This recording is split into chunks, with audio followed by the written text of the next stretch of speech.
Coming up, the search begins for a new Carver College of Medicine dean.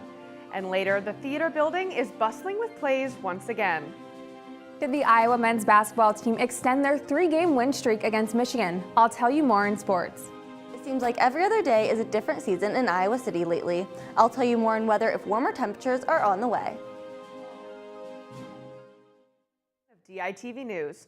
Don't go anywhere. DITV News starts right now.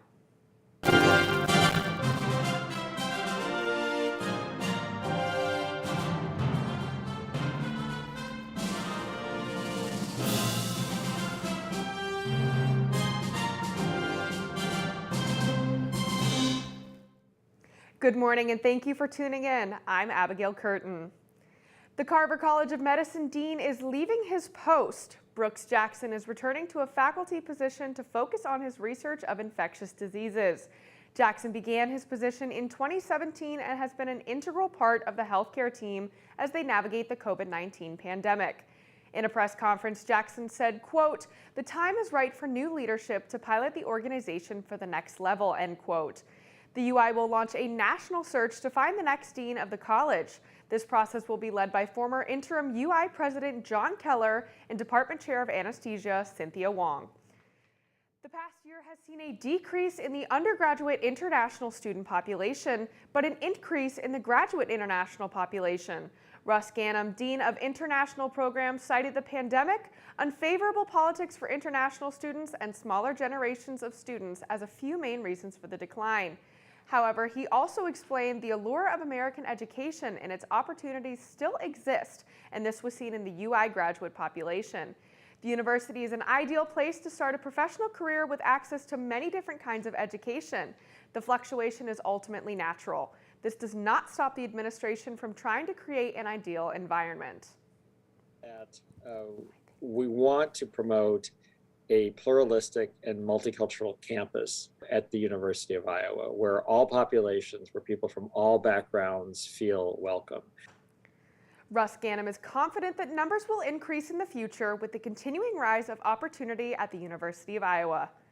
We've got some good news on our radar today. Stray animals of Johnson County have a good Samaritan ensuring they get the care they need this winter. Local realtor and animal lover Shelley Hull is using recycled materials to create shelters for stray animals during cold winters. What started as a passion project almost 8 years ago has evolved into a community-wide mission to protect furry friends from freezing temperatures. Each shelter is made with love by Shelley and her family using recycled styrofoam coolers and straw to keep animals dry. Out there. You know, they are out there and they're trying to do the best they can. Iowa winters are very, very cold. And so that makes it, you know, it's hard for them. And some of them get frostbitten ears, frostbitten paws, you know, things like that. It's, you know, sometimes it gets just colder than what we really think it does. These shelters are available for the public to pick up and bring home at Iowa City Animal Care and Adoption Center or at Shelley's real estate office, Seekers and Sellers. This weekend, the 10-Minute Play Festival will be back in person for the first time in 2 years. This will be the 25th annual festival held here at the University of Iowa, and this festival features original work written, produced, directed, and acted in by students. Each showing consists of about a 90-minute compilation of the student-produced plays. This is many students' first opportunity to have their original work brought to life, giving them professional-level theater experience to build on. The festival is currently showing and will run through February 20th. It's free for students. This week, in honor of Black History Month, we are shining a spotlight on a few businesses who proudly identify as Black-owned. Angelica Toro and Justin Griffin sat down with Rodney, owner of Rodney's Jamaican Jerk and Barbecue right here in Iowa City, to learn more about his business and how it came to be. One of the person during the web says, this is good food. You know, you can start a business. And that's how this whole thing started. Rodney says that he gets his authentic Jamaican flavor directly from his home country. The love he receives from his customers makes owning his business worth it. Being an entrepreneur in Iowa City, in Iowa, and the respect and the treatment that I get from Iowans and people from all over, it let me feel good. Let me feel good. We appreciate Rodney and all the entrepreneurs here in Iowa City. Stay tuned throughout the month to learn more about Black history being made today. The temperatures this week have been all over the map. Ashley, can you tell us, will the weather calm down soon? Unfortunately, Abigail, I do not have good news for you. Today will start to warm back up just a bit with a high of 41 degrees. However, the sky will be partly cloudy and have some high winds, so bundle up. The low tonight will drop back down to a chilling 8 degrees and will stay windy and overcast. There's also a potential of a light snow shower tonight. The sun is looking to come back out over the weekend with partly cloudy skies, and on Saturday, the temperature will drop back down with a high of 27 and a low of 21. The high wind speeds will also continue throughout the weekend. To end off the weekend, we will see high temperatures in the 50s. It will be good practice this weekend to check the weather before you leave the house, as it will be unpredictable for the next couple of days. Now let's toss it over to Caitlin in sports to see how the Hawks have been doing on the basketball court. Thanks, Ashley. The Hawkeye men's team entered last night's game against the Michigan Wolverines on a 3-game win streak, winning by 23 points in each of the last 2 games. Sadly, Iowa could not keep up their hot shooting as the lengthy Wolverines defense held them just to 22% on 3-point attempts and under 45 from the field. Yeah, they're obviously really tall up front, have a lot of length up front, but at the end of the day, we miss a lot of bunnies around the rim that we normally make.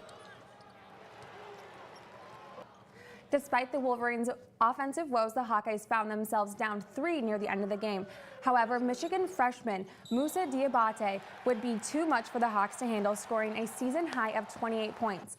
The Hawkeyes would fall 84-79. Iowa does have a quick turnaround, though, as they will travel to Columbus to face the Ohio State Buckeyes tomorrow at 1:30. The Iowa football team is searching for a new quarterbacks coach. Ken O'Keefe is stepping down from his quarterbacks position to move on into a new off-field position next season. Coach O'Keefe has been with the Iowa football program for 18 seasons. Head coach Kirk Ferentz praised O'Keefe, saying Ken has been an important part of our football program for almost 2 decades. He was one of the key components of building our program's foundation 23 years ago and has been a friend for much longer than that. It is still unclear what position O'Keefe will take on next season. Iowa is gearing up for their final meet before the Big Ten Championship. The second-ranked Hawkeyes head to Lincoln to face the number 10-ranked Nebraska Cornhuskers on Sunday at 6 p.m. Iowa has dominated in the past meets against Michigan, the Cornhuskers' last win being in 2005. They are focusing on the match and doing what they need to do best before turning their attention to postseason. They're a talented team, so we got to be ready. It's the next date on the calendar and the final duel before the Big Ten Championships. There's a lot at stake. Check back into the Daily Iowan on Monday for a recap of the meet and a look into the Big Ten Championship. The Iowa women's basketball team is preparing for a busy weekend. The Hawkeyes will play number 5 Indiana Hoosiers twice in 3 days. Iowa will travel to Bloomington on Saturday and will travel back to Carver Hawkeye Arena for a Monday night contest.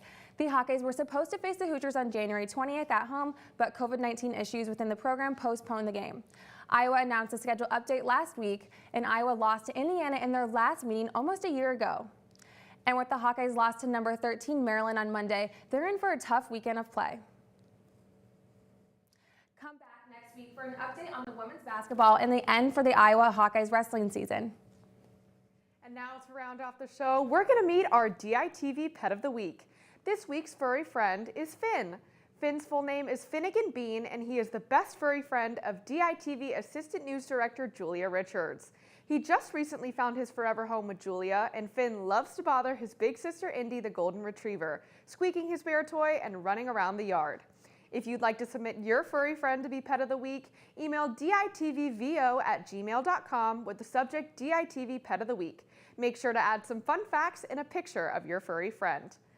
Thanks for tuning in to DITV News this morning. Head over to thedailyiowan.com for all your latest news between Monday and Friday. And tune back in on Monday at 8:30 a.m. for another news and sports update. For DITV News, I'm Abigail Curtin. Have a great day.